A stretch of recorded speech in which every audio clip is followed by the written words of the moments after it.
I think partially because of the trauma of what had happened, as well as grief, I just didn't want to be around people. Their need for me to be okay, and probably after about a month, I tried going back to church because I'm a good pastor's kid, and so that's what you do. Like, you don't not go to church, and when you're hurting, who do you turn to? You turn to God, and so I went to church, but if I'm being honest, it was like torture, like to have to come into a worship service and hear happy, clappy worship when your heart is just grieving, and hear words like, you know, he's a good, good father. That's who you are, you know, and I could not sing that.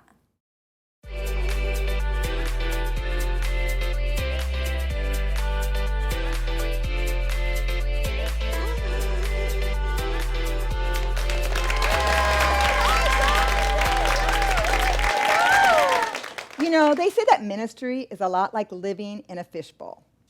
And it truly is. Everyone is looking in, and they're looking at you.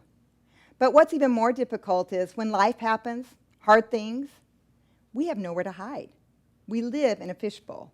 There's no place to go. So what do you do? What do you do in difficult circumstances? When you want to hide, maybe you even want to jump out of the fishbowl for a season. Where do ministry wives go? Where do ministry leaders go? And that's what we're going to talk about today.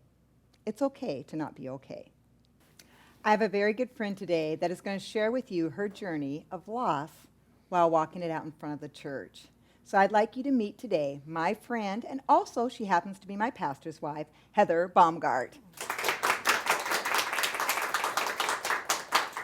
Heather, I remember very, very vividly when I received a phone call about an incident that you went through. And it was traumatic. And can you just share with the audience and those online a bit about what happened to you? It was almost 3 years ago in July, and my family, we had moved out of our home. We had sold our home, and we were waiting to get into our new house. And so we were living at my friend's house. They're in the military, and we're going to be gone for about a month. And so we were staying not with our friends, but in our friend's house. And my parents live in Missouri and had come out. My dad is a professor at the university there, and so they had the summers off, and so oftentimes they would come and stay with us for the summer. And so they were at our house, and for about a week since they had come, my dad had not been feeling very well, and I honestly didn't feel very well either, and so we kind of thought, oh, you know, we've got some sort of bug that we're passing around the house. And but I started to feel better one day, and so I went out and took my kids to the eye doctor and did some errands and came home and made dinner for my family. And my dad was sitting on a chair, and he just said, I still don't feel very well. I think I'll go lay down. And my kids were out in the yard playing with my husband, and my mom suddenly just started saying, we got to call 911. And so I couldn't even find my phone. So I'm like going around the house trying to find out where my phone is and yelling at my husband to come in. And so we called 911 and went in and saw my dad. He was just laying on the bed. And so the 911 operator asked us to start CPR on him. And so I lifted him off the bed and put him on the ground. And my husband started performing CPR on him. And honestly, at that point, my kids started to come in because they didn't know what was going on. And so I went out to get them out of the room and waited for the ambulance to come. And it takes forever. Of course, you think, oh, it's instant. But, I could hear the sirens, it felt like, for so many minutes. And even now, I can feel like I was barefoot. I can feel the concrete on my feet, and went in the backyard and started calling out to God like a crazy person, and I can feel like what the grass felt like in my hands as I just was ripping it, and the sky, and my kids were sobbing, and I was just praying, God, you are able. You can heal him. This is who you are. You are able, and I believe you can do it. Finally, then the ambulance came, and we all went to the hospital, and they put us in a side room, and I just knew. I just thought, this is where they put people when they got to tell you that he didn't make it. And so I don't even know, the doctor came in and just said, I'm so sorry to let you know that we weren't able to revive him again. And I took off. I guess it's the fight or flight or freeze. Mine was flight. So I just bolted out of the room, left my kids, and I don't know where my husband, I think he was making phone calls to try to get my siblings into town because they live out of town. I just took off out of the hospital, and I ran around the hospital just running, just all emotion of like, what do I do with this emotion? And I'm a germaphobe like your husband. And Yes. so this is kind of funny that this was me, that I did this, but my husband caught up with me, and he was like, what? Because he didn't even know that they had come in, and I told him, and I just laid down on the side of the road and just... On the dirty road? On the dirty road, where probably somebody had puked the night walked. before. Yeah. I laid down on the road and just sobbed. And it sounds super dramatic and cheesy, but I just started singing. It was like that song, God, I Need You. Well, I know worship is a huge part of your life, Heather, and so probably in that moment it just came out. Yeah. So now you've got this traumatic experience. You have this huge loss. Yeah. That happened in front of you and your children. Where'd you go from here? Well, I didn't want to go back to my friend's house where we had been staying, for all the sights and sounds of what had just happened. I didn't want to bring my kids back there, but I didn't have my own home. And honestly, I just kept thinking, I just want to go home. Yeah. But we sat in the hospital, and you have to take care of all kinds of things, and they come and ask you questions if they have permission to treat my mom, can we treat your husband? And I'm like, he is dead. Why are you asking that? And so finally we are like, where are we going to go? Should we get a hotel? All my siblings and their spouses had come into town, and I didn't think about this that night, but in retrospect, I think that this is a beautiful part of God's care, is that Andrew and Amanda are some pastors at our house, at our church, and they just said, why don't you come to our house? And both Andrew and Amanda have both lost their dads years before. And so my whole entire family, my sister and brother-in-law and sister-in-law, we all slept on their living room just that night because it's just a shock. Yeah, it's a shock. Yeah. So now this has happened, and here you are. You're not just a mother, and you're not just a daughter, and you've lost your father, but you also are the senior pastor's wife of a large church. Mm-hmm. And so how does that play out for you in the next couple months? Where do you go? What do you do? Yeah. What was it like for you? I think partially because of the trauma of what had happened, as well as grief, I just didn't want to be around people. Their need for me to be okay and,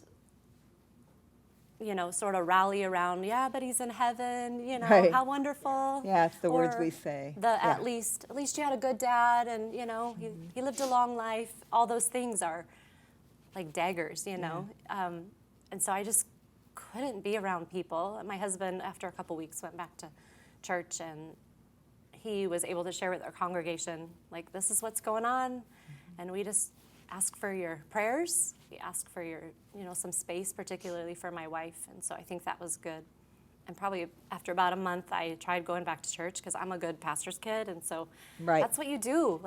Don't not go to church, and when you're hurting, who do you turn to? You turn to God, and so I went to church, but it was, if I'm being honest, it was like torture. Like to have to come into a worship service and hear happy clappy worship when your heart is just grieving, and hear words like, he's a good father. That's who you are, and I could not sing that because all in my mind I'm thinking, I had a really good father, and I don't feel like he would have let this happen to me, and so just that struggle made me feel like I wanted to be in the fetal position, not like in church where people are asking me questions and stuff. So eventually I just decided I need some time away. And so I didn't go to church probably for a couple months, I think. And just took a total breather from it. Yeah. And part of that came out of, I went to a counselor because of some of that trauma. You know, my body was doing things that were just weird to me, you know, waking me up in the middle of the night or not being able to sleep and shut off my brain or like physically shaking. And so I went to a counselor and he was like, you just need to not go to church. Like, maybe your act of worship is to just be at home. And that's okay. I love that he said that, Yeah. your act of worship. He wasn't making you feel shameful that you weren't in church, but your worship with God now is going to be more in a private setting. Yeah. He gave you the okay to do that. And he said, you need to develop a theology of pain. And so I feel like on Sunday mornings, I was home all by myself, probably for the first time in my whole life. And on a Sunday morning, on as Sunday a pastor's mornings. wife, home alone, yeah. Yeah. That doesn't happen. No. And I'd open my Bible, because that's what you do, but even that sometimes was agitating to read passages that don't resonate anymore, or feel like, yeah, great, you did that for them, but you didn't do that for me, Lord, you know. So I just had to be really honest with God, and sometimes that was sitting down at a piano and singing like ridiculous, incoherent words. My favorite song was called Why, just Why. Why? Why? That's my favorite one. Why? Why was the only word. Yeah. But it was part of the process. Part of just being able to be honest with God, you know, and we read in the Psalms how honest that they were, and some of them don't tie up in a nice little bow, you know, but they're just like, God, why, you know, why have you forsaken me? Because that's how I felt. Like, God, you set me up, you know. I loved my dad, and losing him would have been hard no matter what the circumstances were, but because why did I have to be there? Why did I have to bear some responsibility and, you know, not being able to do CPR? Why were my kids there? Why did I not have at least a home to come back to, you know, and have refuge in? I don't know. I felt like God had set me up for a hard fall. So as these months went by, now I just want to give you a piece. I've read in Kay Warren's book. After her son committed suicide, she didn't go back to church for a year and a half. She just said she couldn't be the one that everyone wanted to be okay, and she wasn't. When she finally went back, it was with people around her just to help her have that feeling of peace as she walked back into the church. So I think it is something that many people do struggle with, is like, how do we live this out? But then you have your church looking to you, wanting to know that their pastor's wife is doing okay. And was that a hard time? How did that? I think that's a rough pressure to have on you, you know, that the feeling of, I don't want people to think badly of God, you know, because of how I react to this. I don't want to disappoint the Lord and not being okay with, like, oh yeah, he's in heaven, you know. So I think that is a heavy pressure. That the first time I went back to a women's event, because I normally have led all the women's event, and so I went, this is probably 4 months after my dad died, and I just took about 5 minutes at the end, and I just said, I just need permission to just be.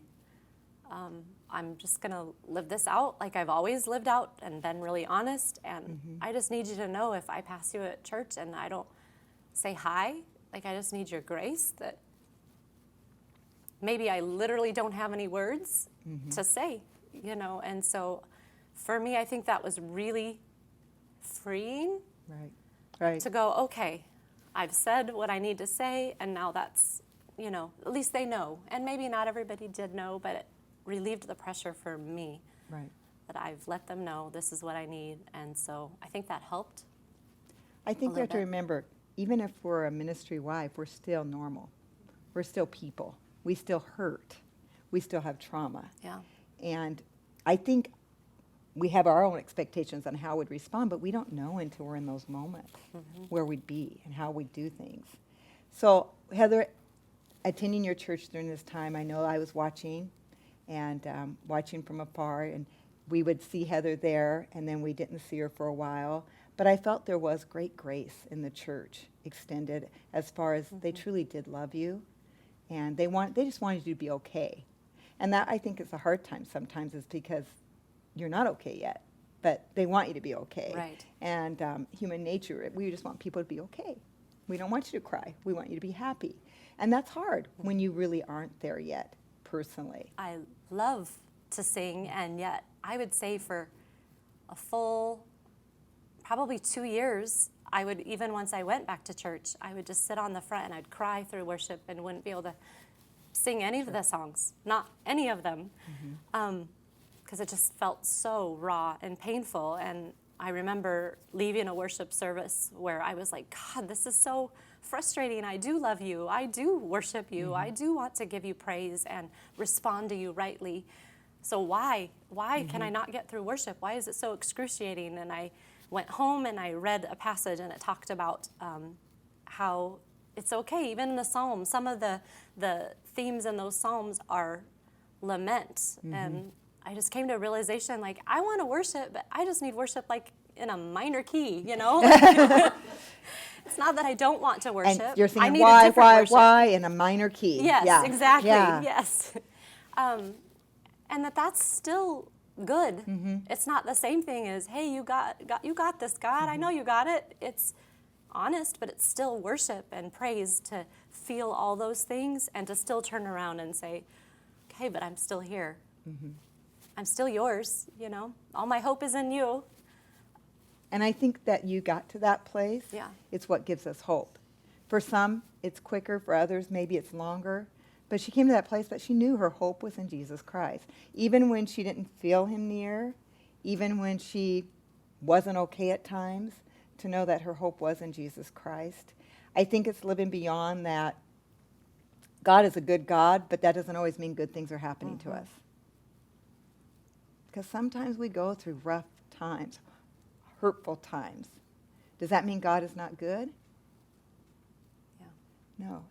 And I think sometimes we want to sort of work through the knot. You know, it feels like life is all jumbled and it's all a big knot. And we want to piece it out and figure out how it makes sense. And yet, for me, I had to come to a place where I understood that on this side of eternity, I'm not going to get a good answer to my why.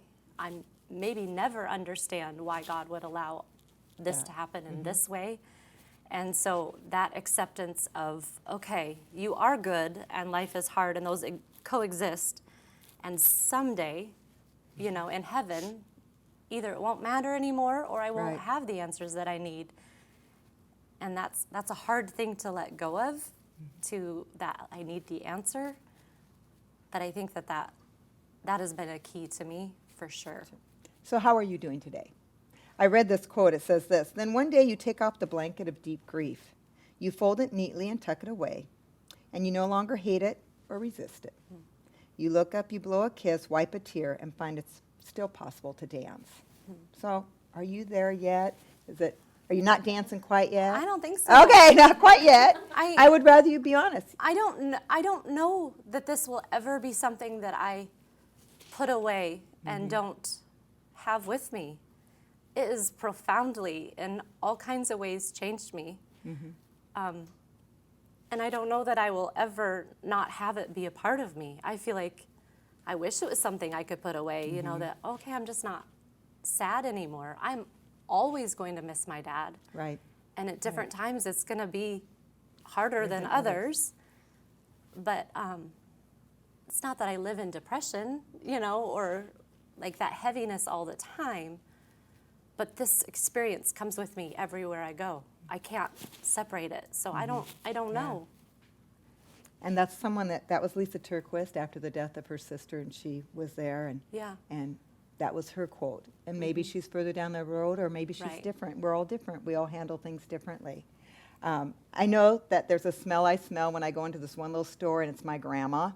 It's her smell. It's her perfume. I don't think it's an Avon perfume. And the minute I smell that, it's like I have a wave of grief. Yeah. So it comes at times. Yeah. But I want to ask you, if there's a ministry leader out there and they're just really going through what you went through, a deep loss, a trauma, do you have a word of encouragement for them, something that they can take away and with hope? I think that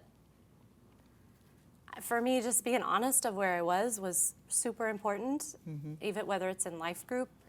You know, I this sounds terrible, but I made my whole life group listen to my entire story, because I thought, if I have to sit in this group and be able to be honest with everybody when we go around and share our lives, I need you to know what my eyes have seen.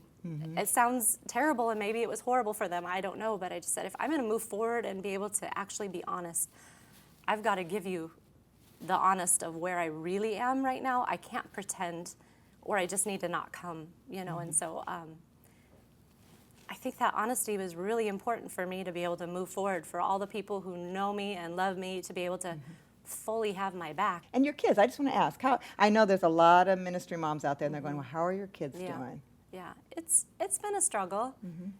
It's not something I would wish for them, particularly at such young ages. My youngest one was 4, and it's probably impacted him the most. He was really close to my dad. They were best buds, so it's really, even today, he has dreams and questions, and so it's a day-by-day process, that they have to go through the same emotions and ask the same questions that we ask, and you have to lead them through, we may never have the answers as well, and that's hard for little ones, where the movie's supposed to end on a happy note, and it doesn't.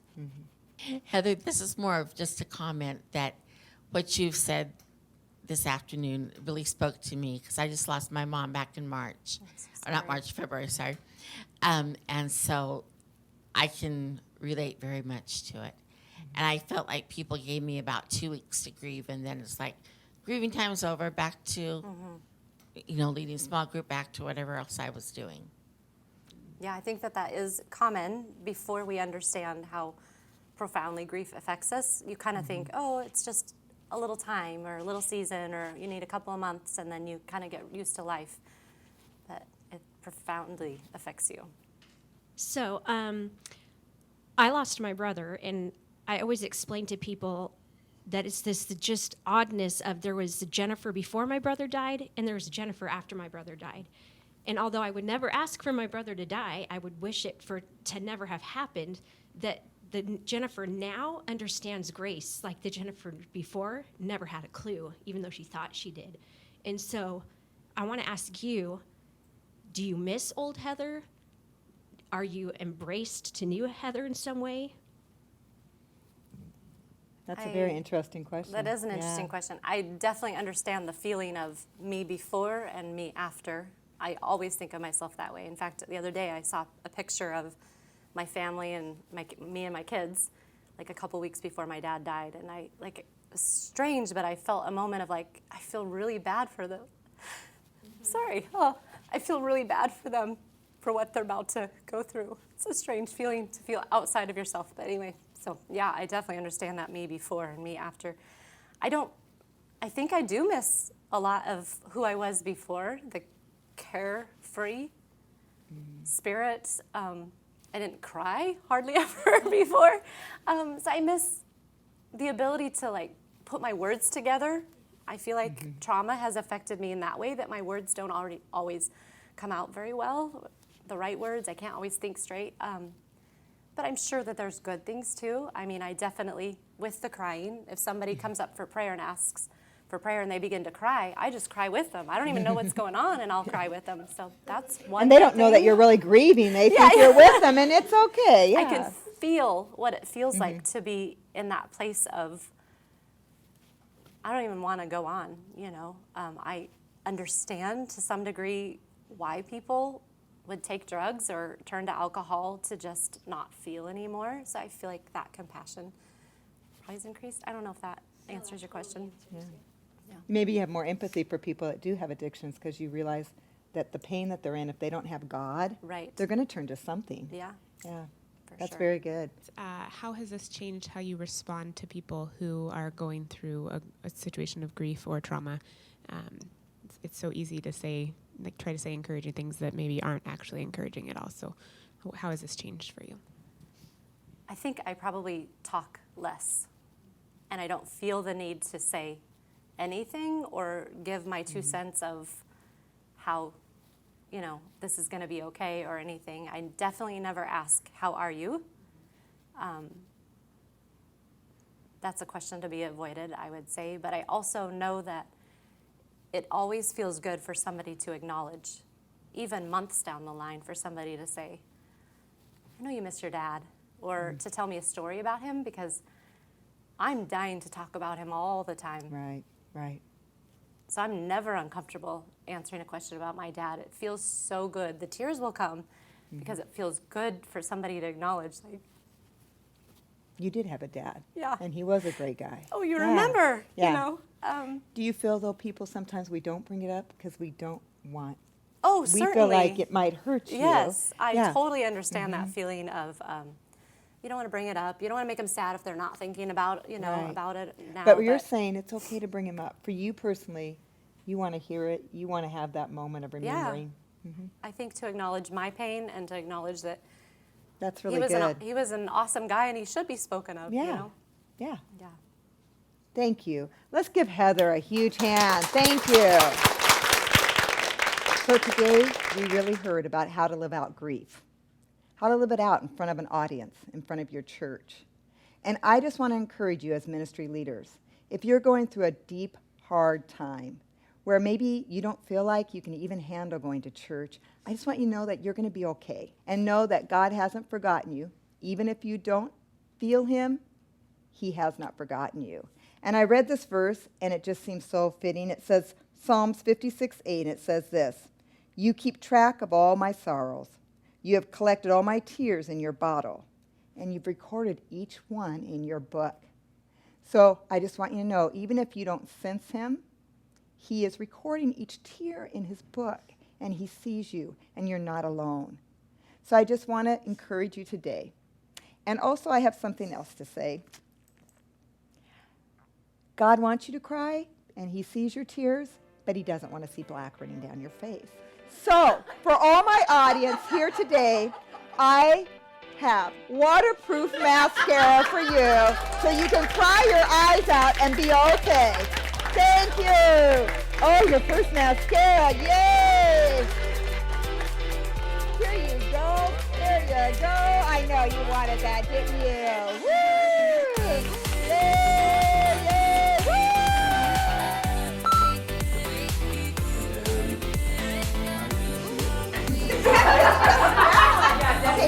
Hi, this is Debbie, and if you so much enjoyed this episode, like you are just out of control right now, then you need to call all your friends right now, text them, and say, oh, you my word, you need to get on Off Script with Debbie, and then you need to like it, and then you need to subscribe, because you know what? You don't want to miss an episode. Thanks.